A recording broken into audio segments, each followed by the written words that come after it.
먼저 청소년 보호법부터 시작해 볼까요? 네, 좋습니다. 청소년 보호법은 그 이름에서도 알 수 있듯이 청소년에게 유해한 환경, 예를 들어 해로운 매체물이나 약물, 업소 같은 것들로부터 청소년을 보호하고 구제하는 것이 일차적인 목적입니다. 네. 그래서 궁극적으로는 청소년이 건강한 인격체로 성장할 수 있도록 돕는데 그 목적이 있습니다. 아, 그렇군요. 그럼 법에서 말하는 청소년은 정확히 몇 살까지인가요? 법적으로 청소년은 만 19세 미만인 사람을 말합니다. 다만 만 19세가 되는 해에 1월 1일을 맞이한 사람은 제외하고요. 네. 그리고 법에서는 청소년 유해 매체물, 청소년 유해 약물이나 물건, 또 청소년 출입 고용 금지 업소, 그리고 좀 더 넓게 청소년 유해 환경 같은 용어들을 구체적으로 정의해서 무엇으로부터 보호해야 하는지를 명확히 하고 있습니다. 단순히 유해한 것들을 막는 것 외에 국가가 적극적으로 지원하는 사업들도 있겠죠? 그럼요. 국가 차원에서 청소년 보호 종합 대책을 수립하고 시행하고요. 청소년 스스로 유해 환경에 대처하는 능력을 키울 수 있도록 지원합니다. 아, 역량 강화 같은 거군요. 네. 그리고 환각물질 중독 같은 경우 치료나 재활을 돕고 청소년 보호 재활센터 운영도 지원하고요. 요즘 문제가 되는 인터넷 게임 중독 예방이나 피해 청소년 지원 같은 것도 이 법의 중요한 부분입니다. 관련 위원회도 운영되고요. 네, 청소년 보호위원회가 설치 운영되고 또 민간 단체들이 감시나 고발 활동을 할 수 있도록 지정하고 지원하기도 합니다. 알겠습니다. 그럼 이제 청소년들이 많은 시간을 보내는 학교 폭력 민제로 넘어가 보죠. 학교 폭력 예방 및 대책에 관한 법률. 이 법의 목적은 무엇인가요? 이 법은 명칭 그대로 학교 폭력을 예방하고 또 발생했을 때 어떻게 대처할 것인지 그 필요한 사항들을 규정하고 있습니다. 네. 그래서 피해 학생은 보호하고 가해 학생은 선도하고 교육하고요. 관련된 분쟁이 있다면 조정을 통해서 학생들의 인권을 보호하고 결국엔 건전한 사회 구성원으로 성장하도록 돕는 것이 목적입니다. 학교 폭력뿐만 아니라 따돌림이나 사이버 폭력 같은 개념들도 포함되는 거죠. 맞습니다. 그런 다양한 형태의 괴롭힘을 다 포괄하고 있습니다. 이 법에서 중요한 위원회가 2개 있다고 들었는데요. 네, 그렇습니다. 먼저 국무총리 소속으로 학교폭력대책위원회라는 것이 있습니다.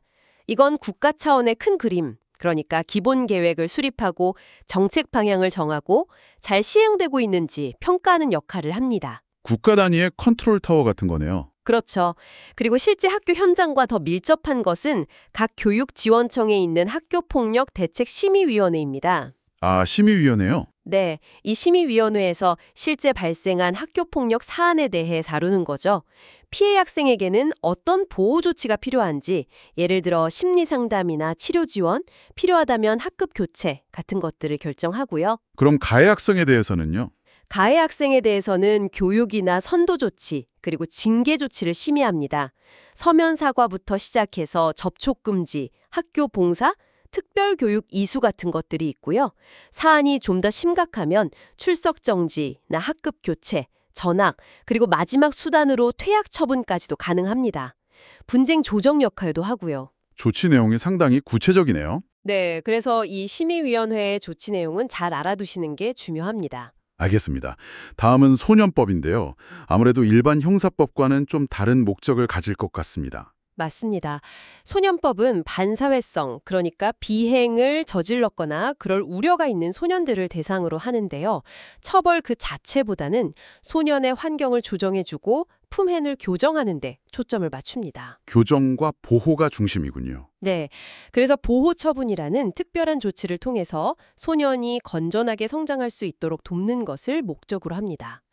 여기서 소년은 만 19대 미만이고요. 보호자는 법적으로 가모나 교육 의무가 있는 사람 또는 현재 그 소년을 돌보고 있는 사람을 말합니다. 그럼 소년법의 보호 대상이 되는 경우는 구체적으로 어떤 소년들인가요? 크게 세 부류로 나눌 수 있습니다. 첫째는 실제로 죄를 범한 소년, 우리가 범죄 소년이라고 부르고요. 네. 둘째는 만 10세 이상 14세 미만인데 형사 책임은 물을 수 없지만 형벌법령에 저촉되는 행위를 한 소년입니다.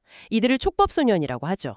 아, 촉법 소년이요? 네, 그리고 셋째는 만 10세 이상이면서 집단적으로 몰려다니며 불안감을 조성하거나 정당한 이유 없이 가출하거나 술을 마시고 소란을 피우는 등의 사유가 있고 또 그 성격이나 환경에 비추어 봤을 때 앞으로 형벌법령에 저촉될 우려가 있다고 판단되는 소년, 즉 우범소년입니다. 아, 그러니까 실제 범죄를 저지르지 않았더라도 그럴 우려가 있는 경우도 대상이 되는군요. 그랬습니다. 장래 위험성까지 고려하는 거죠. 이 소년들에게 내려지는 보호 처분이 중요하다고 하셨는데 종류가 꽤 많다고 들었습니다. 네, 총 10가지 종류의 보호 처분이 있습니다. 이게 단계별로 좀 나뉘는데요. 1호는 보호자에게 감호 위탁하는 것이고 2호는 수강 명령, 3호는 사회봉사 명령입니다. 네. 4호는 단기 보호 관찰, 5호는 장기 보호 관찰이고요. 6호는 아동복지시설 같은 곳에 감호를 위탁하는 겁니다. 7호는 병원이나 요양소 또는 의료재활소년원에 위탁하는 거고요.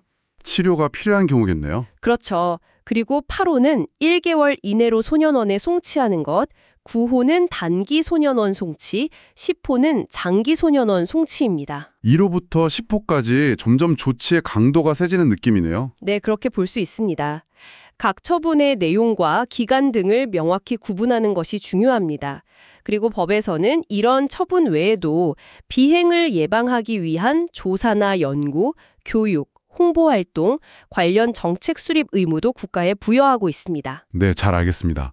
이번에는 학교라는 테두리 밖에 있는 청소년들을 위한 법률, 학교 밖 청소년 지원에 관한 법률을 살펴보죠. 이 법은 여러 가지 이유로 정규학교 교육과정 밖에 있는 청소년들이 사회에서 소외되거나 차별받지 않고 건강한 사회 구성원으로 성장할 수 있도록 지원하는 데 목적이 있습니다. 네. 여기서 청소년의 연령 범위가 다른 법이랑 좀 다른데요.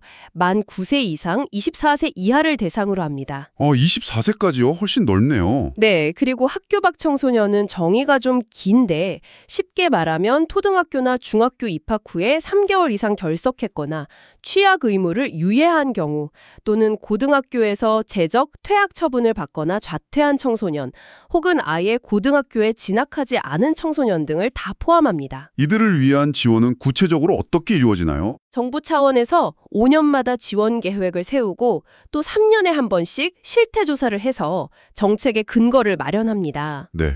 그리고 국가와 지방자치단체는 이들에게 상담 지원, 교육 지원, 직업 체험이나 취업 지원, 그리고 자립 지원 같은 꼭 필요한 서비스를 제공할 의무가 있습니다. 실제 지원은 어디서 받을 수 있나요? 바로 학교 밖 청소년 지원센터에서 받을 수 있습니다. 아마 꿈드림 센터라는 이름으로 더 잘 알려져 있을 텐데요. 아, 꿈드림 센터요? 들어본 것 같습니다. 네, 이 센터가 이런 지원 사업들을 실제로 수행하는 핵심 기관입니다. 센터에서는 상담, 교육, 취업, 자립 지원뿐만 아니라 지역사회 내의 다양한 자원을 발굴하고 연계해주는 역할까지 하고 있습니다. 그렇군요.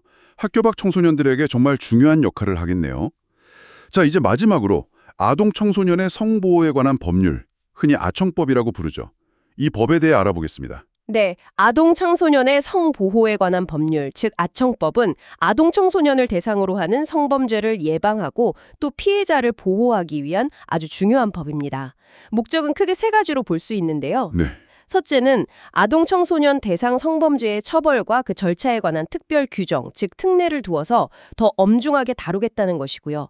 둘째는 피해 아동 청소년을 위한 구제와 지원 절차를 마련하는 것. 그리고 셋째는 성범죄자를 체계적으로 관리해서 재범을 막고 아동 청소년을 성범죄로부터 안전하게 보호하는 것입니다. 처벌 특례와 성범죄자 관리가 핵심이겠네요. 이 법에서 아동 청소년은 몇 세까지인가요? 아청법에서의 아동 청소년은 만 19세 미만인 사람을 뜻합니다.